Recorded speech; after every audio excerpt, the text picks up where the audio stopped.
Good morning, good afternoon, good evening, wherever y'all are at. I'm just going to dive in and get started.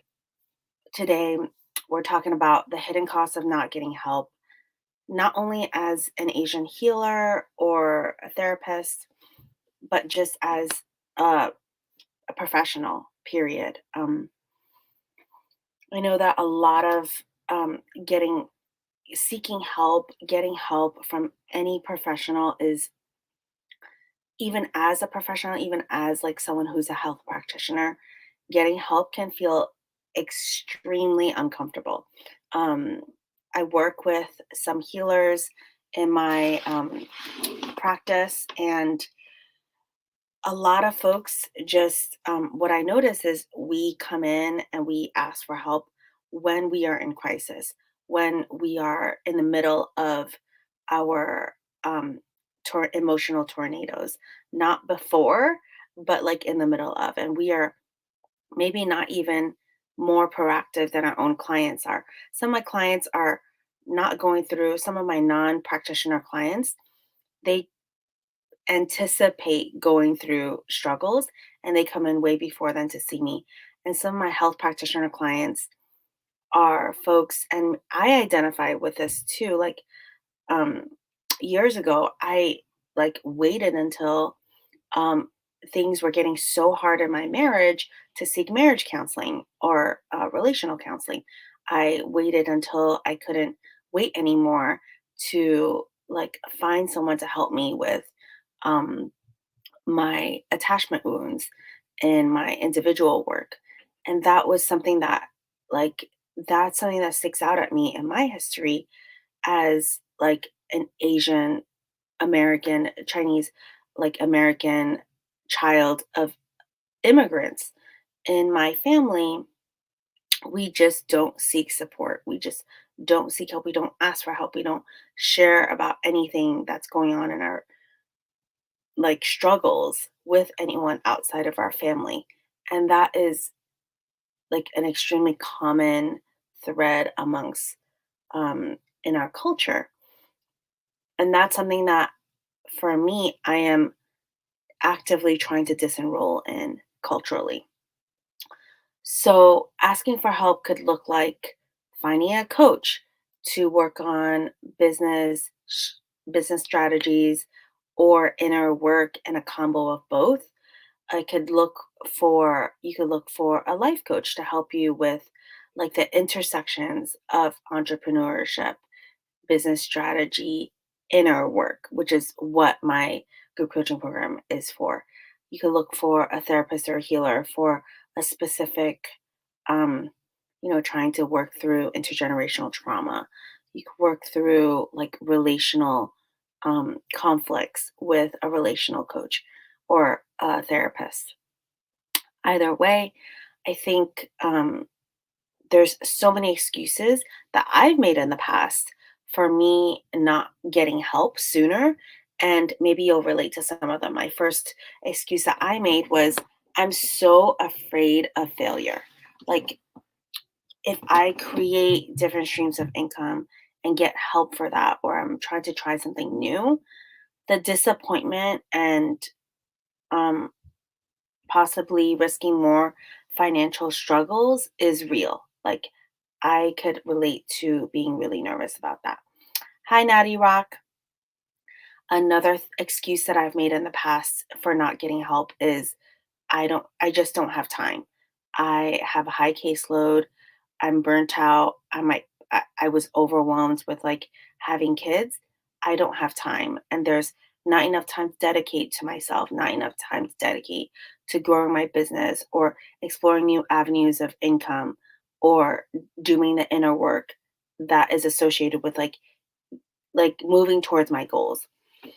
Um that was really real for me, especially during when my kids were much younger. My kids, I guess I still have a toddler now, and that still feels real sometimes.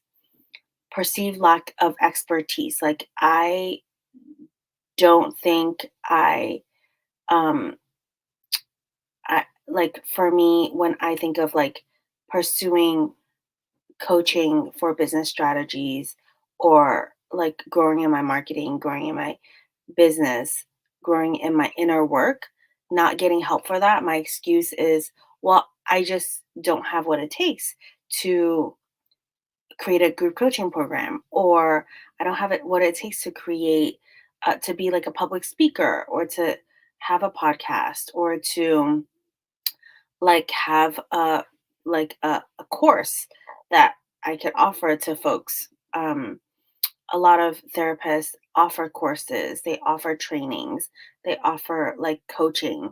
And for me, I was like, I don't even want to pursue help because I don't have what it takes. Another excuse that I made in the past is I don't have enough financial resources or access to support systems that could help me in my efforts. Like, how can I find a coach? How can I find a therapist that would match me, that would match my needs? Um, I don't money. I don't want to invest. This is a big one. Like I invested in a super expensive business coaching program, and that was the biggest investment I've ever made. Um like it was $15,000, and for me that was like a really big investment.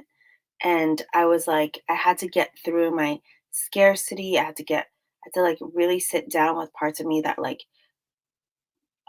struggle with scarcity to make that leap of faith to invest in myself. And also, my excuse that I was making was the last excuse that I was making, amongst many, I guess, is that I was concerned about this is a big one, fear of judgment. Like when I started self promoting for my group coaching program and my therapy practice, like publicly on social media, I just felt like so self conscious because there's so many messages in my family about self promotion. Self promotion means you're cocky. Self promotion means you're proud, and not like in a good way, like proud as in like, who are you to be so boastful? And like asking for selling my services is also for me inside has this like sleazy connotation, and it makes people look weak. That's like the messages that I was raised in.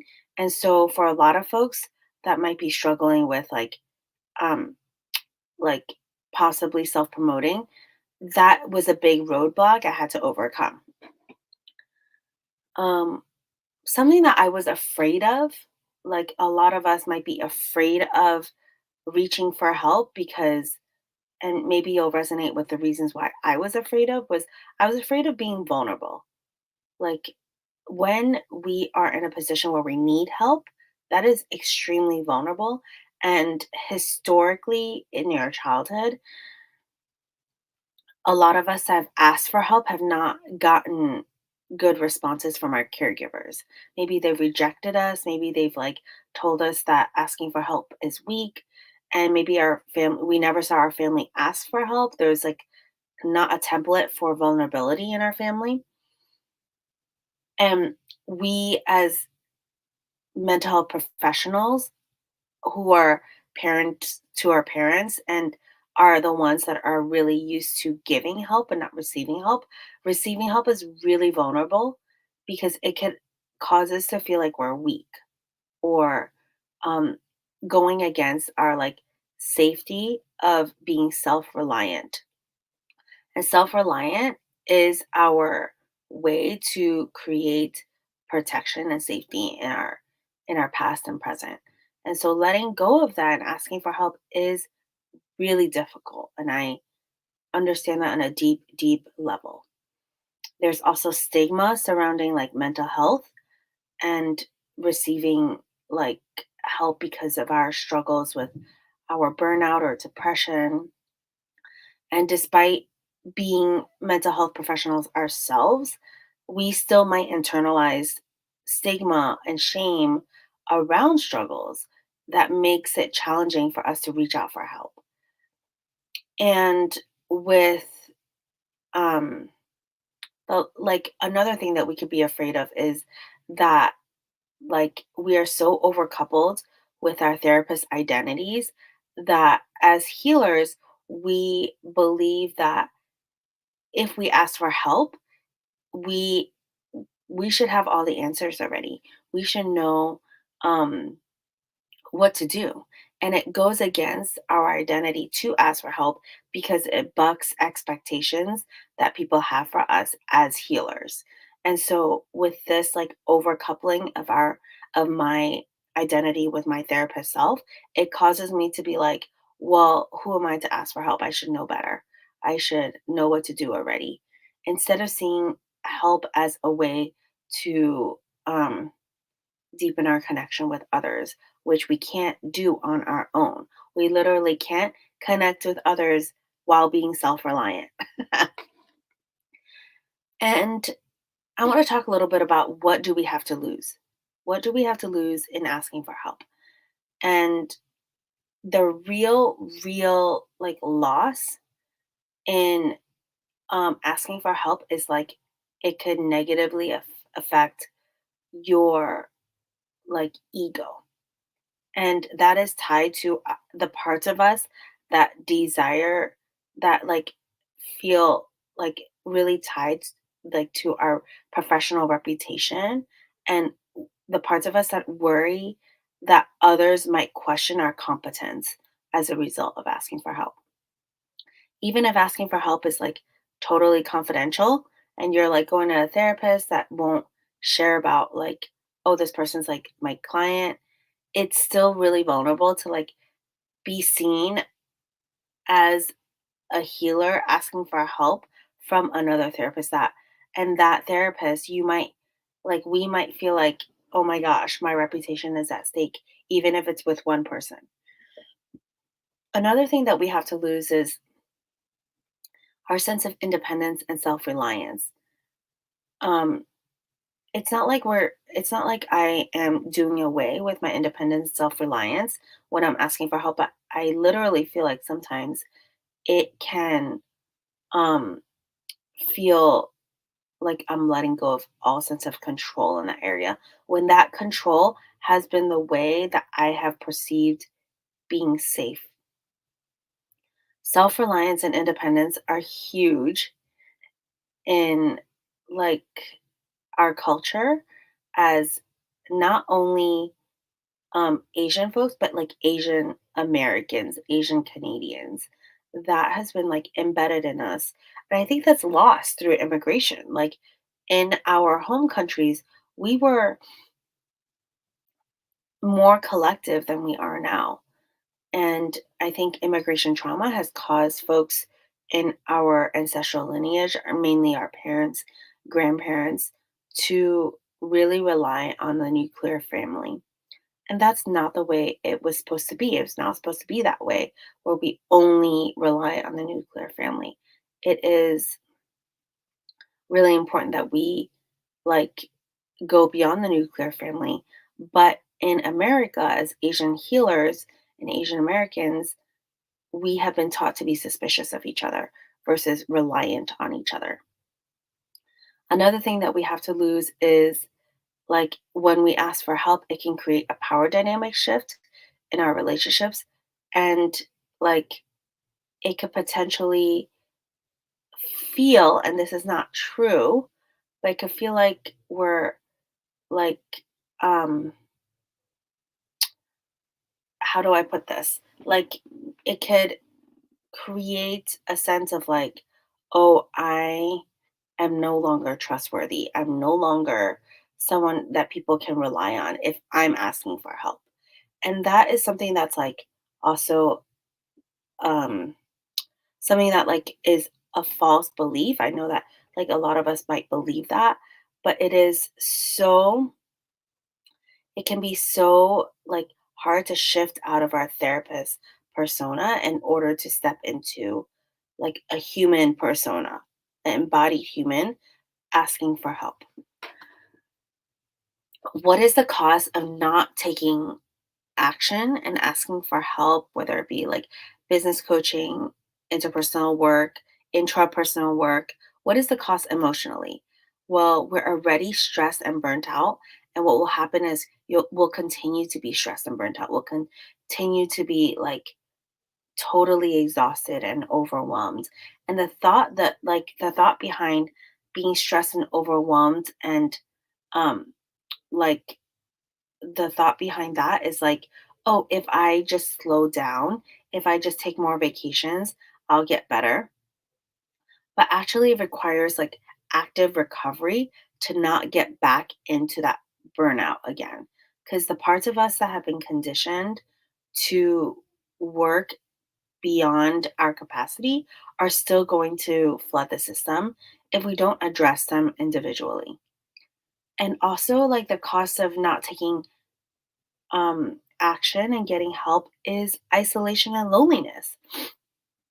We will experience more isolation, more loneliness when we continue to be in our silos of like private practice and not being in community.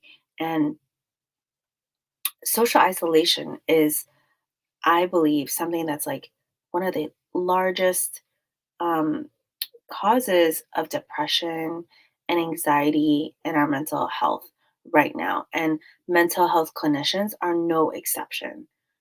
We see so many clients per week, and I can imagine that a lot of us are tapped out socially. We're like, how can I add social connections to to my mental load? And that is not only necessary, but it's like highly, highly needed. It's not optional to have social connections as part of our like self care plan. Self care is communal care. What do you have to lose financially when we don't seek help, when we don't get help for our burnout, when we don't get help for our self promotion, for our marketing? We miss income opportunities. We lose revenue streams of income when we like don't explore what it might be to be curious about like branching out of one-on-one work. We might miss potential opportunities to diversify our income.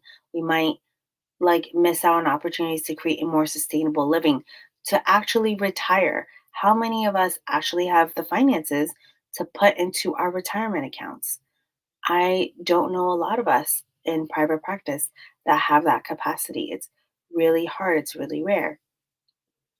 What do we have to lose financially is another part is like inefficient business practices.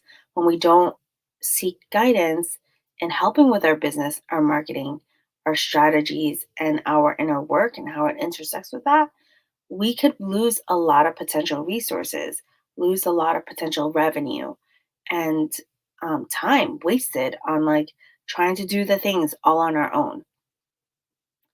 If y'all have any questions, I'm here. Please send me a DM if you're curious about what it means to live at the intersections of entrepreneurship, of healing, and of private practice. If you're an early career therapist, if you are a healer, health practitioner looking to branch beyond the one on one and want to go beyond that and to do um, more work in getting additional streams of income, um, but feel emotional, mental blocks around exploring that and want to create a little bit more capacity to market yourself, um, please hit me up. My group coaching program is open and it will close in July 24th. Applications will close then. And the link to apply is in the bio. And you just fill out a short application and we will get it going. I will talk to you soon. I look forward to it. Bye.